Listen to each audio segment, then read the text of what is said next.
I never wanted this. Rick made this happen. Oh boy, where we go, people. It's Walking Dead. It's the finale. It's all out war, people. You hear what the man said. He never wanted this. Rick made it happen. He's just doing his job to follow through and show him what the beast is all about. This is Negan talking, people. This is Ken Dogs. Welcome to Real Hood Reviews for The Walking Dead. You tell him that. No more talk.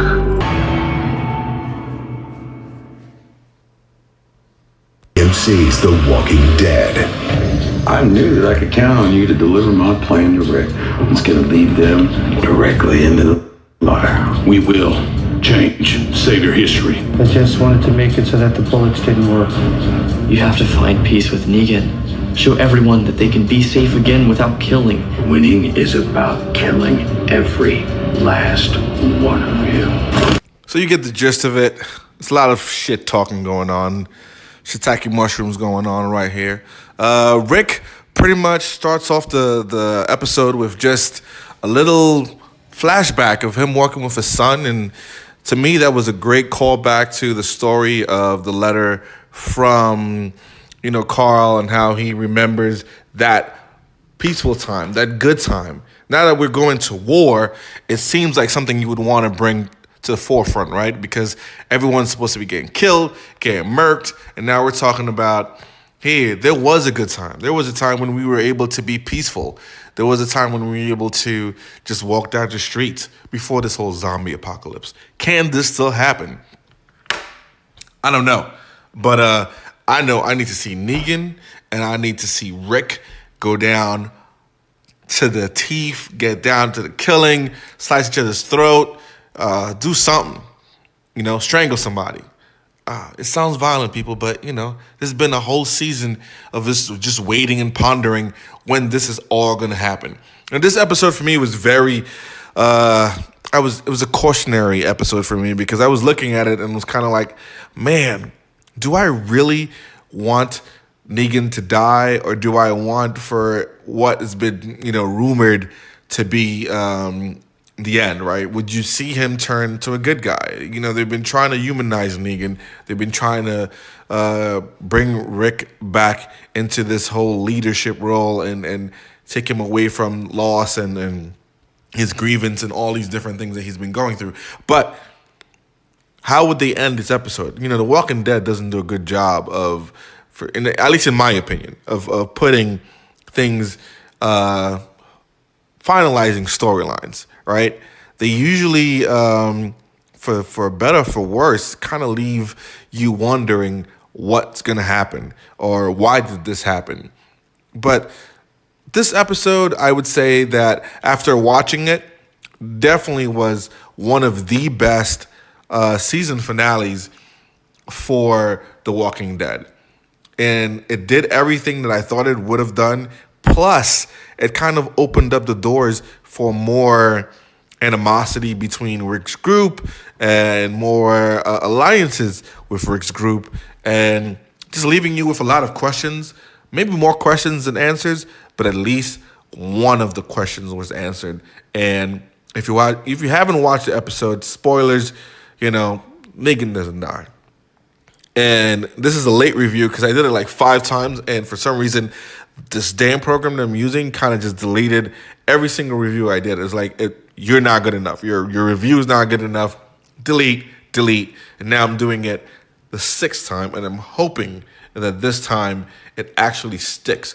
But there's one of these conversations that between, and I would just call him the jester, right? This is Jerry. He's having with King Ezekiel, and it's like the funniest part of this whole episode, and I thought it was really, really good. And it's I'm gonna play a snippet, but it's really funny, and it gives a tone to something that's like they tried to balance with all the deaths that are gonna happen. They try to balance the good with the bad, and this was one of the times where they hit the mark, and I thought it was amazing. This morning is to be our last. It will be a fine morning indeed. This is the last of shit. It could be. For some of our ranks, I accept that. I'm not accepting shit. It's not simple acceptance or pessimism, no. Not that. But to justify everything we've lost, we must risk losing everything. We're not losing shit, Jerry.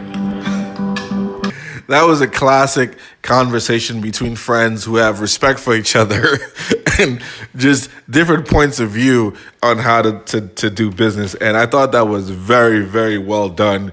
I laughed the whole time watching the exchange between Jerry and King Ezekiel. And those are two characters who, one being a side character who've gotten a lot of development, and I was appreciative that they still got shine in the last episode.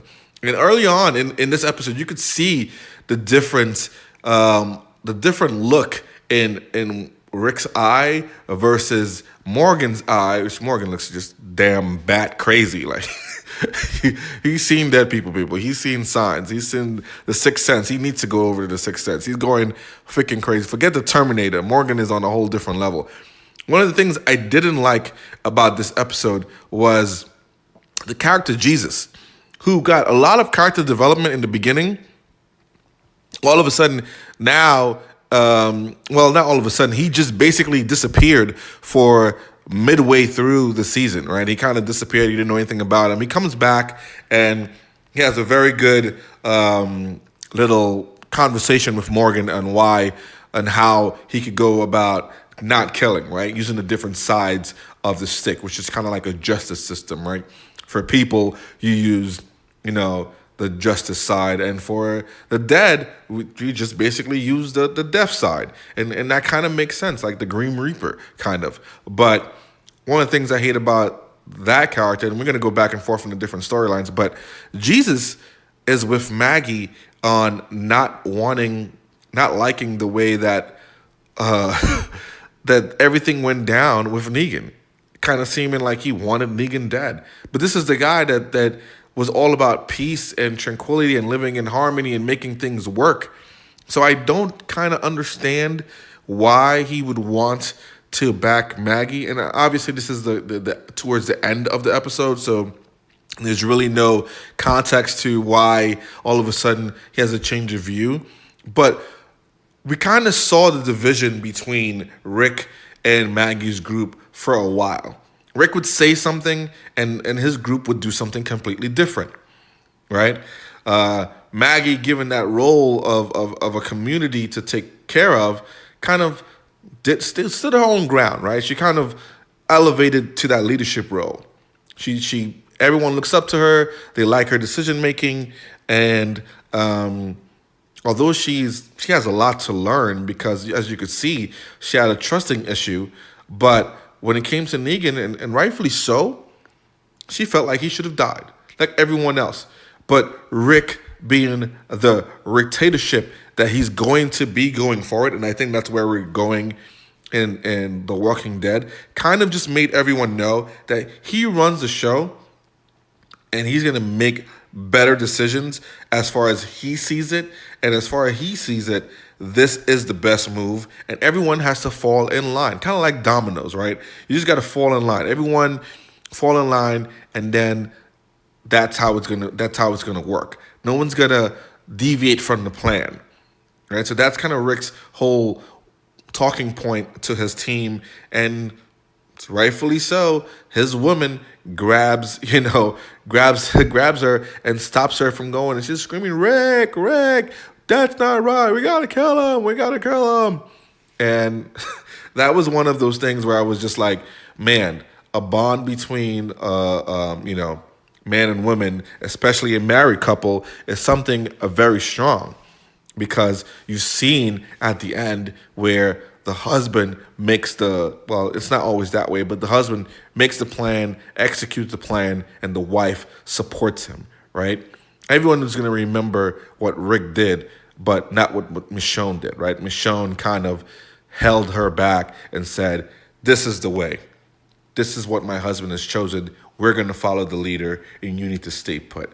And the divide now is created. And I thought that was a pretty good, strong message that Rick has Michonne and Michonne has Rick, and they're in sync in the way of doing things. They know what they want to do, and they're, between the two, they're very good leaders together. Separately, maybe not, but together, they have a bond that cannot be broken.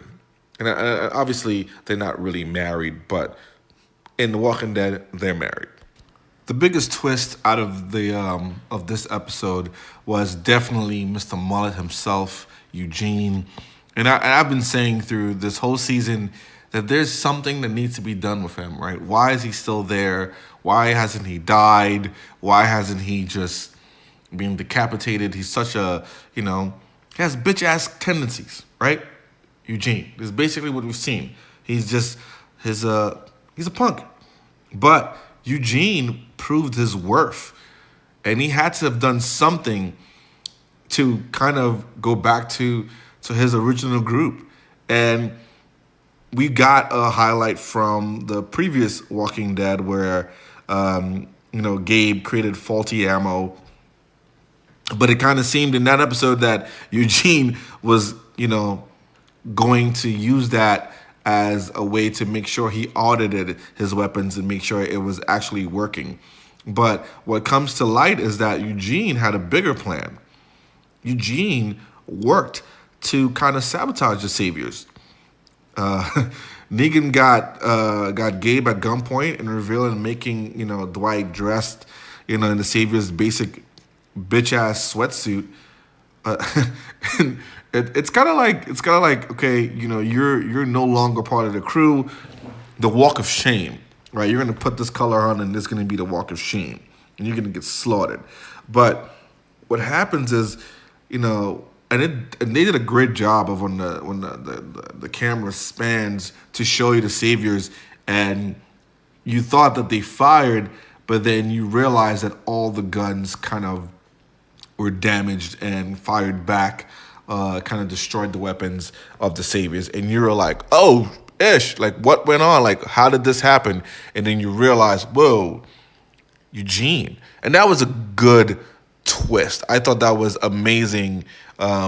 Something that The Walking Dead hasn't been able to do, which is kind of create a situation where you anticipate a situation where you're like, okay, this is what's going to happen, and then make a twist and have you like, oh, man, I didn't see this coming. And honestly, I did not see Eugene helping, his former group in trying to get them to beat Negan. And it would be interesting to find out why, with his pathetic life, would he choose his former group when Negan gave him more power, Negan gave him more sense of being a man. So I don't know why he chose. He kind of gave a bullshit excuse, and Rosita gave him a punch for throwing up on her. But definitely something that I was like surprised, I could say. It was a surprise moment, a twist into the whole. It was a good swerve. It was a good swerve by the writers to have Eugene come full circle and help his former group. Gregory, I don't know. Will Gregory try to help Rick regain the people of the Hilltop now that Maggie is trying to sabotage Rick in the upcoming season? We don't know. Gregory, he's not gone, so obviously there's a reason for him still being there. I don't know if he's dead, or I don't know. There's a lot of things that went on, so you kind of don't understand all the different things, right? They use Molotov cocktails at the Saviors when they raided the Hilltop. So supposedly the fireballs landed where only Gregory was being held. So it's interesting that it showed that way, making you think that he's dead, but it could be that he's still alive. And like he said, in prior episodes, he built too much to lose now, and he's a snaky kind of car salesperson, right? So he's gonna play the sides, and guaranteed he's gonna find a way to be in Rick's good graces, because obviously Maggie has no lost feelings for this guy, right? There's no lost feelings for him, and now Negan is on the other side. It'll be interesting to see how that all plays out. Morgan, we all know, is going to. He's kind of leaving The Walking Dead, right? He's going to Fear of the Walking Dead, and I think he got a good send off. Dwight, don't know where that all, the happy ending. I don't really know. For Dwight, it's kind of we'll see what happens. Jadis. So Rick is building quite an army, right? Or of new veterans or of new soldiers, and then the old ones are kind of they're kind of creating an animosity and trying to go after Rick, it looks like, or they're trying to create their own faction. So it looks like the new season is all going to be about faction, and it'll be interesting to see who sticks with Rick and who sticks with Maggie, and where everyone's allegiance kind of lies, right? As far as who's a true leader, and for Rick to have some of his frenemies work under him, he's going to have to be ruthless, right? He's going to have to be a ruthless leader. He's going to have to be strict and not accept any kind of disloyalty. So it's going to be interesting to see his character going forward. But I give this episode, without a doubt, a 5 on 5. There was things you could nitpick that could have been shown, but for such a bad season, up and down season, this was definitely a good ending, and it had enough new things that twists and turns that you didn't think were going to happen.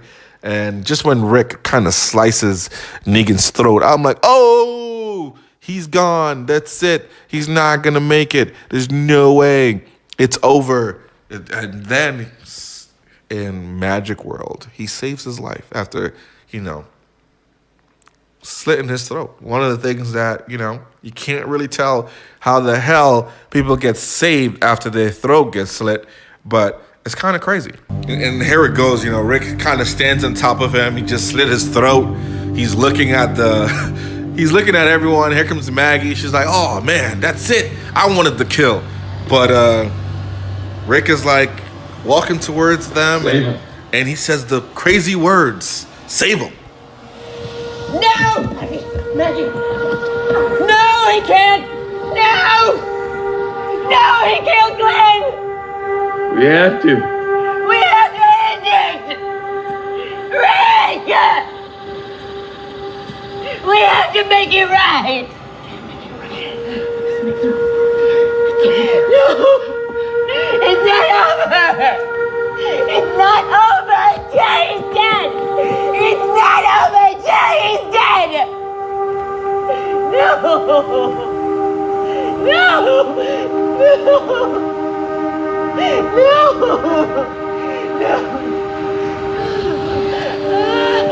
That's a bold decision by Rick right there. We did. What we lost. There's got to be something after.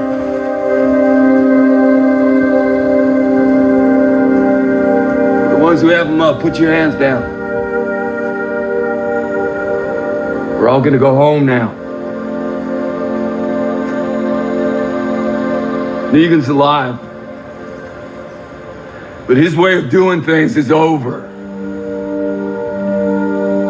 And anyone who can't live with that will pay the price. I promise you that.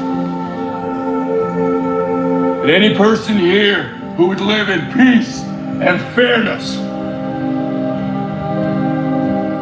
who would find common ground.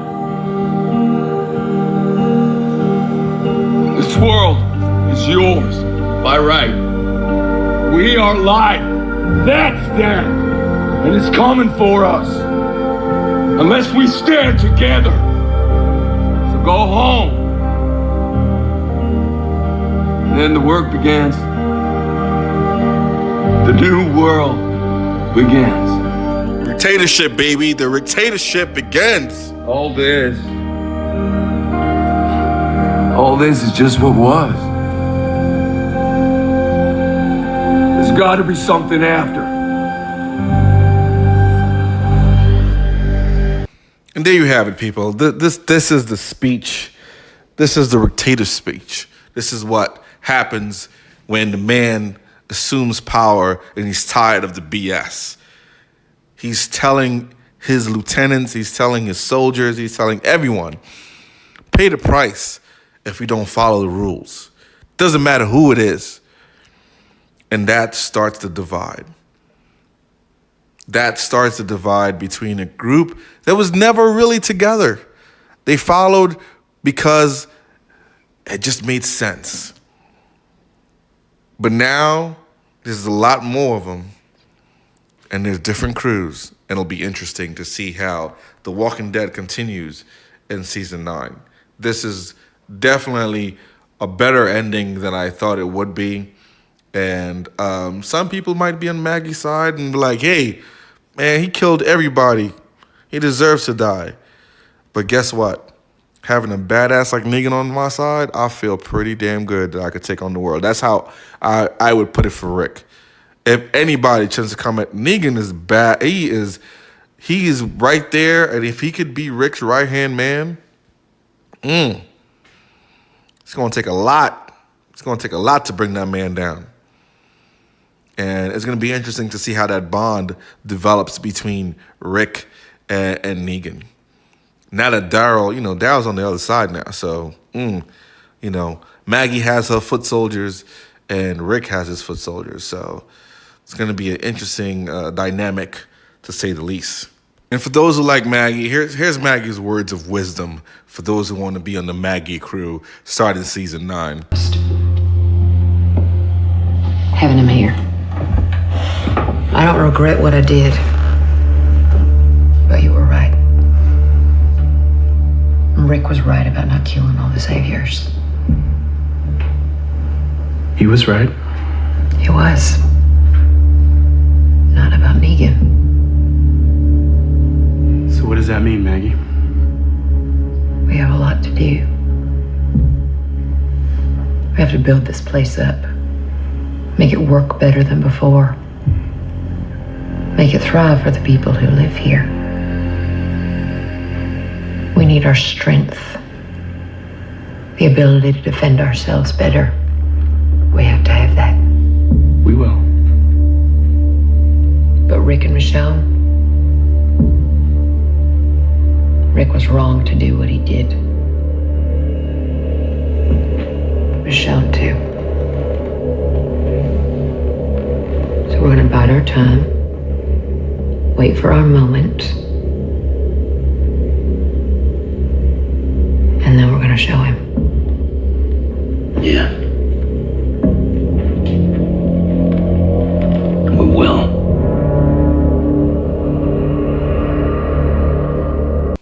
Sounds like crews are forming, people. Sounds like crews are forming. Make sure you subscribe, people. Subscribe to the podcast. Subscribe to all, Podbean. Whether you follow us on Twitter, whether you follow us on Facebook, whether you follow us on iTunes, please subscribe to your necessary social media sites. Definitely need some subscribers. We're looking to push more content out there. We have Pillow Talking. We have Hood Stories. We have, Real Hood Reviews. We're done with the Dragon Ball, but we're going to go and put more content out there. We're trying to do some Netflix stuff. We're trying to give shirts out for all our subscribers. If you hit us up on hoodnewsmedia@gmail.com. Definitely hit us up saying you subscribe and show us some proof of your subscription, and we'll definitely hit you up with one of our shirts. We have some amazing shirts, people. Amazing shirts. Just kind of hit us up. We're looking for feedback from fans. And to our international fans, please hit us up. We'd like to give conversation pieces to you guys. If you guys want to join our podcast, just to have call in, and we'll give you the number to call in, and you can be part of the podcast. Looking forward to hearing from you. Peace.